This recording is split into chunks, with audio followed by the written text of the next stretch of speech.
Deus, livro de Mateus, capítulo 9.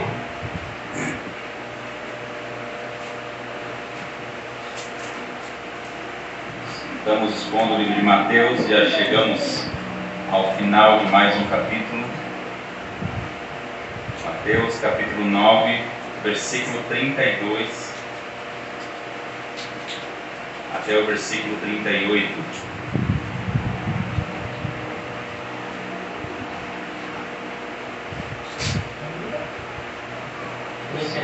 32 até o versículo 38.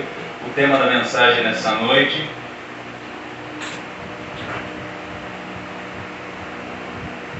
é o rei, seu reino, seus inimigos e a fé. Só isso. Versículo 32 da palavra de Deus diz assim no livro de Mateus, capítulo 9. Ao retirarem-se eles, foi-lhe trazido um mudo endemoniado, e expelido o demônio, falou o mudo, e as multidões se admiravam, dizendo: jamais se viu tal coisa em Israel. Mas os fariseus murmuravam: pelo maioral dos demônios é que expele os demônios.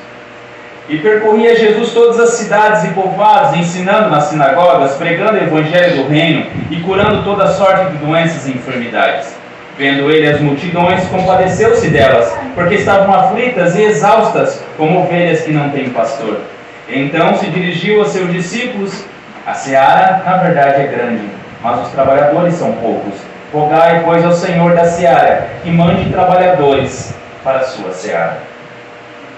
Temos visto, temos ouvido, temos repetido que nós temos que olhar as Escrituras tendo em vista o nosso Senhor. E temos falado que Mateus tem feito dessa forma. Jesus terminou o seu sermão, como nós vimos, e nós estamos vendo a partir do capítulo 8 que uma multidão o seguia. Esse relato aqui, que Mateus nos fala aqui, não está escrito em nenhum outro livro da Escritura, em nenhum outro evangelho. Eu gostaria de lembrar para você que Mateus, ele está proclamando que Jesus é o Rei, que Jesus é o Messias, que Jesus é o Cristo, que Jesus é o Filho de Davi, que Jesus é o Filho de Abraão. Até o final do ano a lista vai aumentar bastante. E Mateus começa nos dizendo sobre a gênese da vida de Jesus. Depois ele fala do ensino de Jesus na Galileia dos gentios. Depois ele vai falar da lei do governo de Cristo, que é o Sermão do Monte. E agora ele está falando do poder do governo de Cristo em resgatar. Nós já vimos anteriormente que a ordem das coisas que estão escritas no livro de Mateus é diferente daquela que está em Marcos e Lucas, porque Mateus organiza por tópico e não em ordem cronológica. E esse tópico vai se encerrar nessa noite. A partir da semana que vem nós já vamos ver um outro tópico que fala sobre outras coisas. E Mateus aqui apresenta no capítulo 8 e capítulo 9 o poder do rei, o poder de Jesus. Nós temos registro de 10 milagres. E nós vimos que tinha propósito esses milagres de Jesus. Eles não estavam ali por acaso. Demonstrava, por exemplo, a compaixão pelo homem, cumprimento de profecias e a demonstração da verdade salvadora. Vimos que Jesus tem o poder sobre as doenças, sobre a natureza, sobre o sobrenatural, sobre o pecado e sobre a morte. E o nosso objetivo nessa noite é nós falarmos sobre a cura desse mundo e nós finalizarmos essa parte. E olhando para as Escrituras da mesma forma que Mateus, que ela estava olhando para Cristo. Vamos ao primeiro ponto, o mudo. No versículo 32 e versículo 33, nos fala sobre o mudo. Veja, onde eles estavam? Semana passada nós vimos sobre isso, nos versículos anteriores, sobre a cura de 2 cegos. E veja como que o versículo começa. Ao retirarem-se eles. Ao retirarem-se eles da onde? Nós vimos que Jesus estava na sua casa, em Cafarnaum, onde ele ficava. E Jesus morava, como nós vimos anteriormente, Mateus 4,13, em Cafarnaum, em Nazaré, em Cafarnaum, na Galileia. Então esse mudo foi levado até Jesus, até a sua casa. Quem era ele? A Escritura fala o nome dele? Quantos anos ele tinha? Ele era magrinho, gordinho? Tinha cabelo, não tinha cabelo? Não fala nada sobre ele. Ele era judeu? não era judeu. Mateus não cita nenhum detalhe sobre ele, mas afirma que ele era um mudo endemoniado. A maior parte dos mudos não ficam mudos por causa de demônios. Mas aqui nós temos que ele ficou mudo depois de ter sido entregue ao diabo. Ele ficou privado do uso da fala. Um ponto importante é que ele foi afligido de maneira a tornar evidente, ou seja, ter sinais visíveis, que a sua língua estava presa por um espírito perverso. A palavra grega que foi utilizada aqui, ela significa embotado, ou seja, aplica-se à capacidade de falar, à capacidade de ouvir, à capacidade de ver e à capacidade de compreender as coisas. O espírito maligno atacou este homem com uma forma grande de estupidez. Porque veja no versículo que se segue, diz assim: ele foi trazido, o mudo, foi-lhe trazido um mudo endemoniado. A pessoa que é muda, ela consegue andar? Ela consegue pensar, raciocinar, ir nos locais normalmente? Sim. Mas a Escritura nos fala que ele foi levado até lá, ele foi trazido, ou seja, ele não era capaz de ir sozinho. Alguém que não nos é dito se preocupou o suficiente para levar ele até Jesus.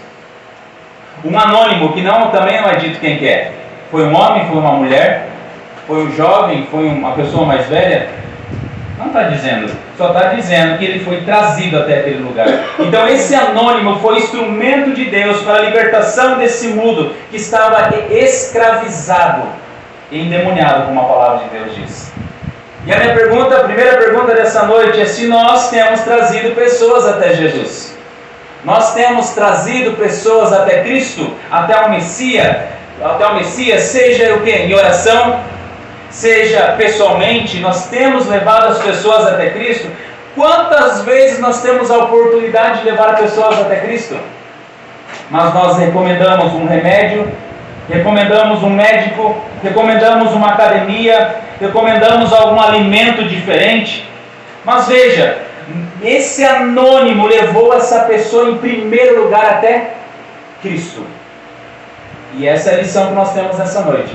Em primeiro lugar, nós devemos levar as pessoas até Cristo. Está enfermo? Vamos orar. Depois toma um remedinho. Vamos orar? Depois levamos no médico. Não tem problema. Estou com dor no estômago? Vamos orar. Depois mudamos a alimentação. Não é assim que a Escritura sempre nos mostra? Em primeiro lugar, o nosso Senhor. E o que Jesus faz? A Bíblia nos fala no versículo 23, e expelido o demônio. Jesus expeliu o demônio dele, e o que aconteceu? Falou o mudo. Mateus aqui vai direto ao ponto, ele não faz rodeios. E ele diz assim: por que ele estava mudo, sem a capacidade de compreender? A Bíblia fala que ele estava endemoniado. Jesus expulsou o demônio e ele voltou a falar. Ele voltou a raciocinar de forma correta.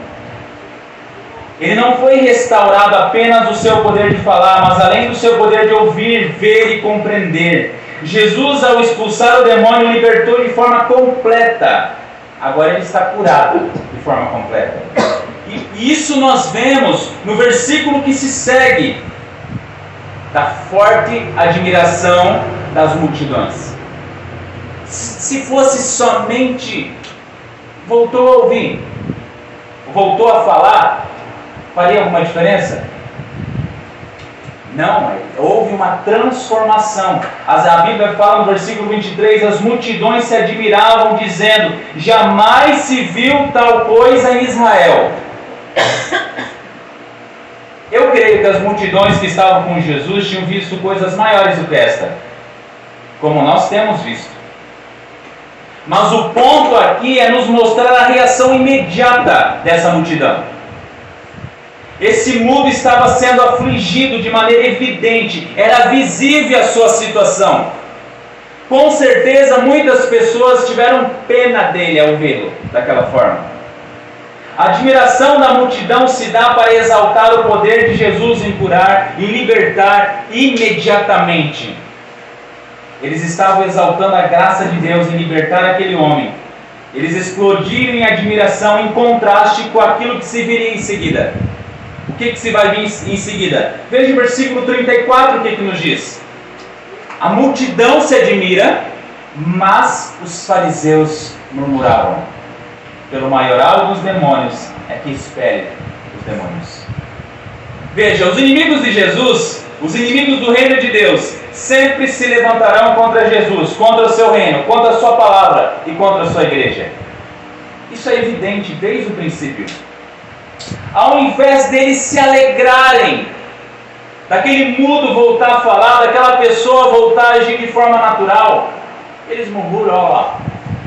Não é um milagre, na verdade. Ele está fazendo aquilo que eles, pelo poder de Satanás. Aqui os fariseus murmuram e afirmam que Jesus espere os demônios pelo poder do maioral dos demônios. Mais tarde, em Mateus 12:32, Jesus vai respondê-los. E Jesus vai dizer que isso é pecado imperdoável. Por quê? Porque atribuir ao poder de Satanás o que o Espírito Santo estava realizando é blasfêmia contra o Espírito Santo. Mas quando nós chegarmos em Mateus 12, nós vamos falar mais sobre esse assunto. Mas o ponto importante aqui, eu desejo que você olhe para a Escritura, é nós percebermos que Jesus, sua palavra, seu reino, sua igreja, sempre foram atacados. Desde o princípio. A igreja do Senhor Jesus continua sendo atacada hoje? Sim. Jesus continua sendo atacado hoje? Sim. O reino de Deus continua sendo atacado hoje? Sim. Em todos os lugares. E o detalhe aqui é que enquanto as pessoas estavam sendo abençoadas, curadas, restauradas, os fariseus permaneciam espiritualmente mortos, cegos, insensíveis e mudos. E esses jamais farão parte do reino de Deus. Eles são os inimigos de Cristo e do seu reino. E agora nós vamos falar do poder do rei e o seu reino. Primeiro ponto, o poder do rei, o grande pastor. Veja no versículo 35 e versículo 36 o que a palavra de Deus diz. E percorria Jesus todas as cidades e povoados, ensinando nas sinagogas, pregando o evangelho do reino e curando toda sorte de doenças e enfermidades. Vendo ele as multidões, compadeceu-se delas, porque estavam aflitas e exaustas, como ovelhas que não têm pastor. Esses versículos aqui, eles resumem as atividades, as missões de Jesus, dos capítulos 5 até o capítulo 9 de Mateus. Veja, ensinando, pregando, curando e se compadecendo. Esse é um resumo dos 4 capítulos, não é? Jesus ensina no Sermão do Monte, Jesus prega o Evangelho no Sermão do Monte, Jesus cura toda sorte de enfermidades e se compadece das pessoas, que se resume os milagres de Jesus. E isso nos leva ao Antigo Testamento. Ou, como nós temos visto, o Antigo Testamento nos leva até Cristo.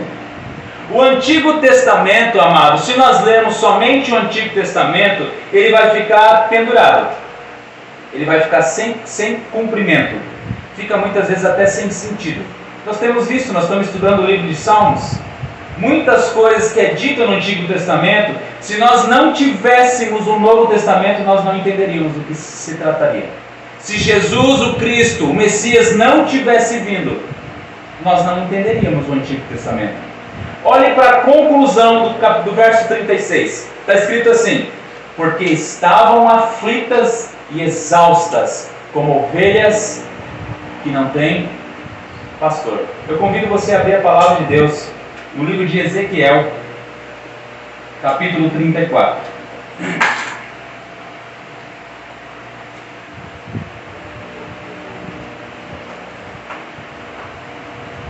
Livro de Ezequiel, capítulo 34.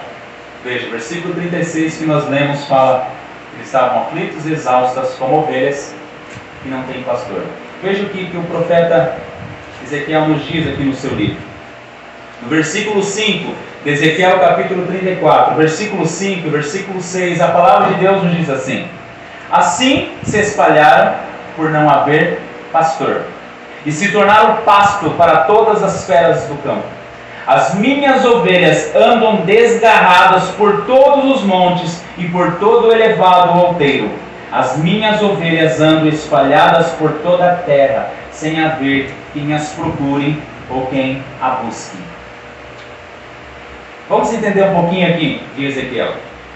Na Bíblia, o rebanho de ovelhas é uma figura comum em se tratando o povo de Deus. Nós vemos sempre as ovelhas do Senhor Jesus. Nesse rebanho, o rei é o subpastor, enquanto Deus é o supremo pastor, como nós vemos em Salmo 23. O Senhor é o meu pastor. Mas os pastores de Israel, ou seja, os seus reis, falharam em proteger seus rebanhos. Em vez de cuidarem das ovelhas que eram fracas, doentes e feridas, eles se alimentaram do rebanho. Governaram as ovelhas com rigor e dureza, que é uma expressão que lembra o tratado abusivo que Israel enfrentou nas mãos dos egípcios. Como resultado da sua negligência e crueldade, o rebanho do Senhor foi espalhado pela face da terra. E olha o ponto que nós vamos chegar aqui. Veja comigo do versículo 11 até o versículo 16, o que fala em Ezequiel, capítulo 34, versículo 11 até o 16. Porque assim diz o Senhor Deus: eis que eu mesmo procurarei as minhas ovelhas e as buscarei. Como o pastor busca o seu rebanho no dia em que encontra ovelhas dispersas, assim buscarei as minhas ovelhas, livrá-las-ei de todos os lugares para onde foram espalhadas no dia de nuvens e de escuridão. Tirá-las-ei dos povos e as congregarei dos diversos países e as introduzirei na sua terra. Apacentá-la-eis nos montes de Israel, junto às correntes em todos os lugares habitados da terra.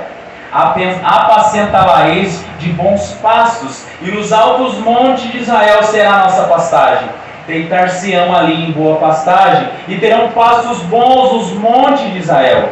Eu mesmo apacentarei as minhas ovelhas e as farei repousar, diz o Senhor Deus.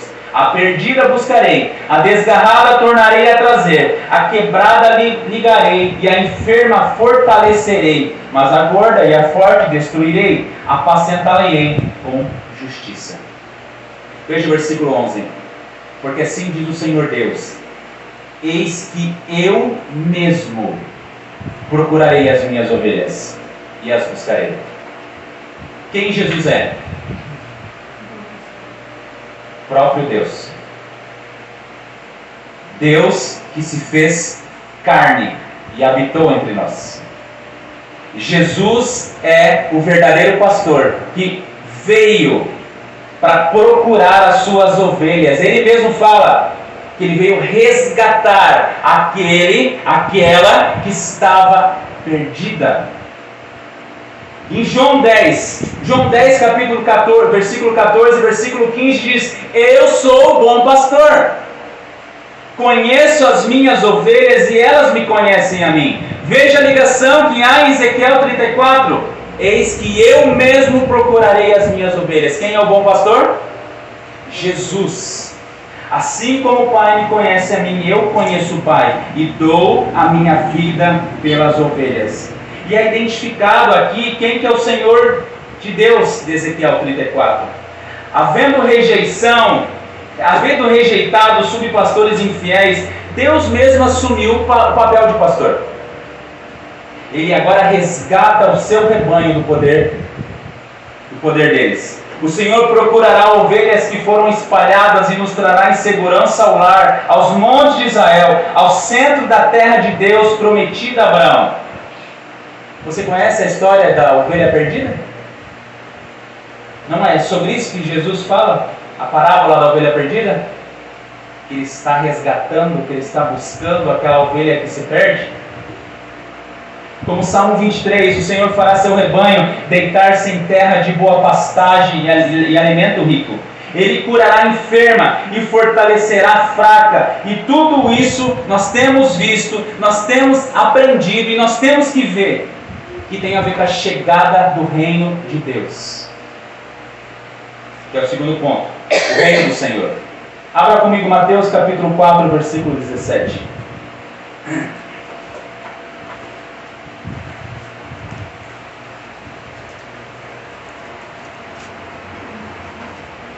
Diz assim: daí por diante, passou Jesus a pregar e a dizer: arrependei-vos, porque está próximo o reino dos céus. É importante nós termos em vista isso quando olhamos para os evangelhos. Lembra que nós estamos dizendo desde o começo que Mateus está nos apresentando um rei, o reino de Deus, o reino dos céus. Ele está tratando do reino de Deus. Jesus podia falar do reino de Deus sem precisar dar muitas explicações ao povo judeu. Eles conheciam as Escrituras, eles sabiam o que estava sendo falado. Ao anunciar a vinda do reino, Jesus não introduz um conceito novo. Jesus não fala agora Deus vai começar a reinar. Ele não anuncia a existência de um reino de Deus, mas o fato de que esse reino agora vem. Essa é a grande expectativa do povo judeu. E infelizmente para muitos ainda é. Embora todos soubessem que num sentido Deus já reina, Deus reina, Deus sempre reinou, havia também um outro sentido em que o reino ainda precisava ser estabelecido, e isso fazia muito sentido para os judeus, por causa da dominação dos romanos. Quando Jesus veio, eles esperavam, opa, Jesus vai derrubar os romanos agora, vai reinar, o reino dele agora vai se fazer visível assim como foi visível o reino de Davi. Mas o reino de Deus sempre esteve nesse mundo, pois a criação está dentro do reino de Deus. De novo eu pergunto para você: Deus reina? Deus é soberano sobre todas as coisas? Ele tem controle absoluto de todas as coisas. Tudo faz parte do reino dele. Só que assim, nesse sentido, Van Groningen, nem sei como é que fala o nome dele, ele fala que vê o império parasita de Satanás como estando dentro do reino de Deus. Leandro Lima afirma que quando pensamos dessa forma, vemos que o reino de Deus tem proporções cósmicas, mas quando falamos no reino de Deus na pessoa de Jesus, estamos falando da manifestação específica desse reino nesse mundo, mais especificamente ainda, como fazendo a frente ao império parasita e retomando o terreno que pertence a Deus, ou seja, algo como uma reconquista. Esse império parasita é chamado nas Escrituras de império das trevas. Você consegue entender? Jesus veio nos resgatar. Jesus nos resgatou do império das trevas, que é um império parasita. Assim nós devemos pensar que há um sentido em que o reino de Deus não precisa ser estabelecido. Deus reina sobre tudo, sobre todos, sobre o universo, sobre cada coisa dessa terra.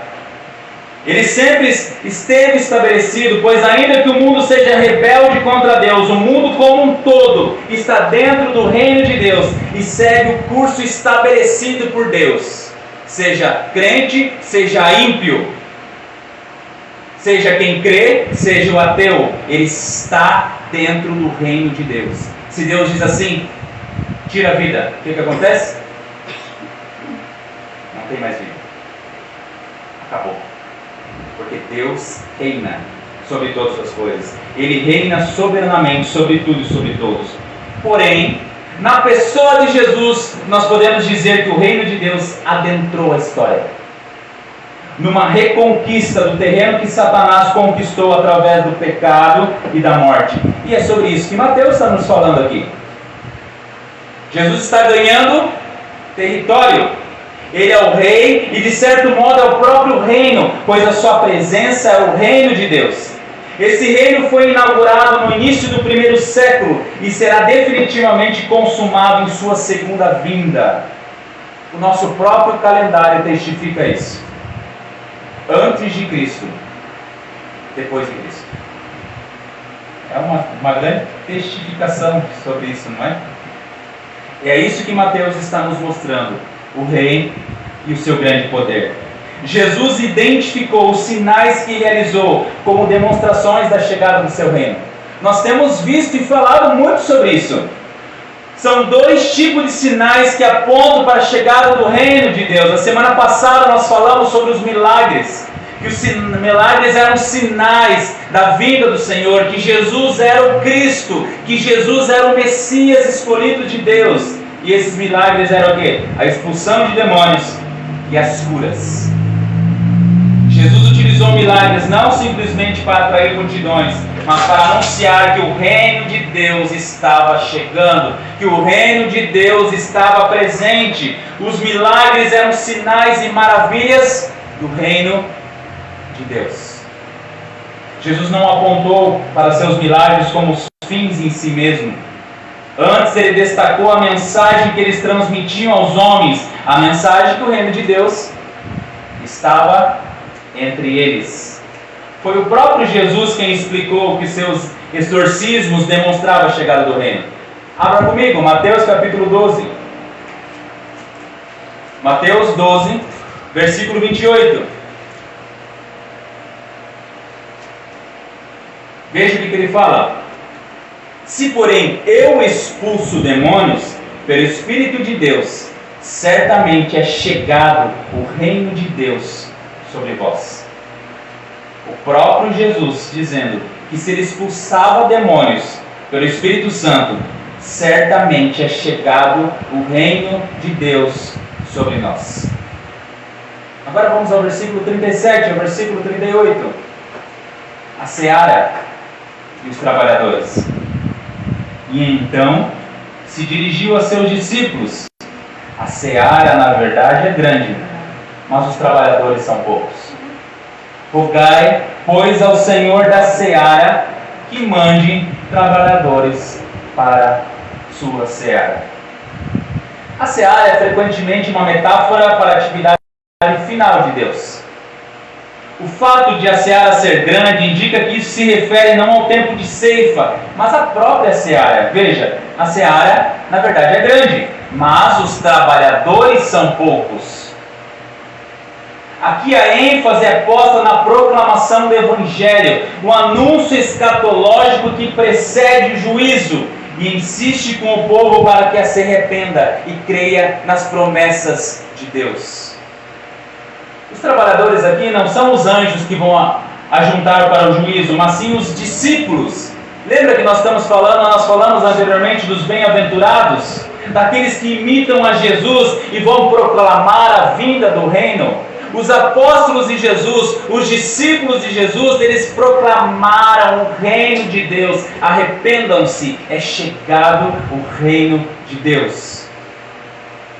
Mateus 10,7 fala: à medida que seguirdes, pregai que está próximo o reino dos céus. Antes de tudo, Jesus ordena que seus discípulos orem para que Deus envie trabalhadores. Nós devemos orar para que Deus encha de trabalhadores aqui nessa igreja, por exemplo, nas igrejas cristãs de todo o Brasil, nas igrejas cristãs de todo o mundo, para que eles preguem o Evangelho a toda criatura. Antes de tudo, Jesus ordenou que nós orássemos. E então, imediatamente, ele envia esses homens para anunciar a chegada iminente do reino de Deus e exercer seu poder sobre o mal. Que está no capítulo 10, Mateus capítulo 10, que fala do chamado dos apóstolos, o chamado dos discípulos. Você é um trabalhador? Você é um súdito do reino do Senhor? O nosso Senhor diz que a seara é grande. Ele não está falando da empresa, naquela época não existia. É tempo de nós pregarmos o Evangelho a toda criatura. É tempo de nós dizermos que o Senhor reina, Jesus reina sobre tudo e sobre todos. Não que Jesus os ama, mas que todo aquele que deseja fazer parte desse reino deve se arrepender e crer no Evangelho. Já viu aquelas pessoas lá, me nos perdoe porque a igreja fez com vocês? Besteira. Não faz a mínima, não tem nenhum sentido. Nós devemos proclamar que esse mundo se arrependa e creia no Evangelho, que creiam no Senhor Jesus. E para nós concluirmos, Nós temos visto que Mateus está tratando do poder do governo de Cristo em resgatar, em curar, em libertar, em salvar as pessoas. Mateus aqui nesses textos que os seguiram, nos mostra o grande, imensurável amor e a graça de Deus. Veja, nós começamos falando sobre a cura de um leproso, depois a cura de um criado de um centurião, depois a cura da sogra de Pedro. Vemos que também que Jesus curou muitos endemoniados, muitos doentes onde eles estavam. Depois fala que Jesus os salva de uma tempestade. Jesus cura 2 endemoniados gadarenos. Jesus cura um paralítico em Cafarnaum. Depois fala que Jesus resgata Mateus. Depois fala que Jesus cura uma mulher enferma, cura a filha de um chefe da sinagoga, cura 2 cegos, cura um mudo endemoniado. Veja, isso demonstra o imensurável amor e a graça de Deus. Os milagres que Jesus realizou apontam para a demonstração do amor de Deus e para a restauração que Deus pode conceder. Aponta para o poder do grande rei em resgatar o que estava perdido. Você está triste, você está angustiado, você está com dor. Olhe para Jesus. Lembra que nós estamos falando direto sobre isso? Mateus colocou a sua história dentro aqui do poder do resgate do Senhor. Ele era um pecador. Ele não servia para nada. Era odiado pelo seu próprio povo, a Bíblia nos mostra. Mas Jesus os resgatou, o amou. Desde aqueles dias, mas é importante nós termos em vista que desde aqueles dias diversas pessoas se levantaram. A primeira delas tentando explicar de forma racional os milagres ali realizados. Talvez você já tenha ouvido em muitos lugares sobre isso. Vamos explicar esse milagre que aconteceu. A pessoa poderia estar dessa forma. Era um negócio mais emocional que ela estava sentindo. O segundo nega, diz que tudo isso era uma farsa.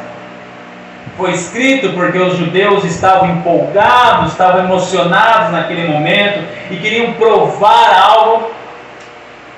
Em terceiro, fazem como os fariseus, afirmando que Jesus era uma farsa, ele usava o poder de demônios para realizar aqueles milagres e sinais. O destaque aqui é que eu quero que os irmãos vejam que muitas pessoas tentam achar uma explicação racional para os milagres aqui relatados e são direcionados para um pressuposto antissobrenaturalistas. É uma corrente filosófica bem das antigas. Porque quando eles não conseguem explicar e têm dificuldade de aceitar que existem eventos sobrenaturais, eles tentam explicar de outra forma. Quando nós caímos no erro de tentar explicar algo que nós não conseguimos entender, o que a gente faz? A gente imagina que seja de uma outra forma. O povo andou por cima do mar. Mas o mar era raso e outras coisas. Não. Tem muitos vídeos na internet falando sobre isso. Mas a arca, não foi bem assim. Todas as pessoas, todas as religiões do mundo dizem que houve um apocalipse antigo relacionado à água, uma parte do mundo. Alguns outros também interpretam os milagres de Jesus como parábolas, como metáforas. Por exemplo, Jesus não curou um mudo aqui. Ele está falando uma parábola, uma metáfora. Que se fosse para acontecer isso. Eles interpretam os milagres como se fossem apenas parábolas, que algo não pode ser reconciliado com os elementos bíblicos aqui. É interessante porque muitas vezes, até cientistas que não são cristãos, eles falam, a Bíblia não esconde detalhes. Ela não esconde a maldade das pessoas, por exemplo. Davi, ele foi o maior líder, o grande rei do Antigo Testamento. Você já leu a história dele? É bonita a história dele? Adúltero, mandou matar o seu amigo, defendeu o seu filho que fez maldade com a sua filha. Quantas maldades que ele fez? A Bíblia escondeu? Toda religião esconde detalhes perversos das pessoas. Para quê? Para defender. Não fala mal do Davizinho. A Bíblia não fez isso. A A Bíblia mostrou todos os pecados dele, assim como muitas vezes o Espírito Santo fez com as nossas vidas. É verdade que Jesus realizou milagres com o objetivo de apontar algum evento, por exemplo, revelatório. Mas dizer que o milagre não aconteceu contraria totalmente o Novo Testamento. É querer ler o Novo Testamento com os óculos da modernidade. Se você colocar no YouTube lá, como explicar tal coisa, vai aparecer de tudo que é típico. Eu sei o que eu procuro. Muitas vezes eu procuro, às vezes, para fazer estudo bíblico, para mim entender muitas vezes linhas, para mim entender da onde que surge determinadas coisas.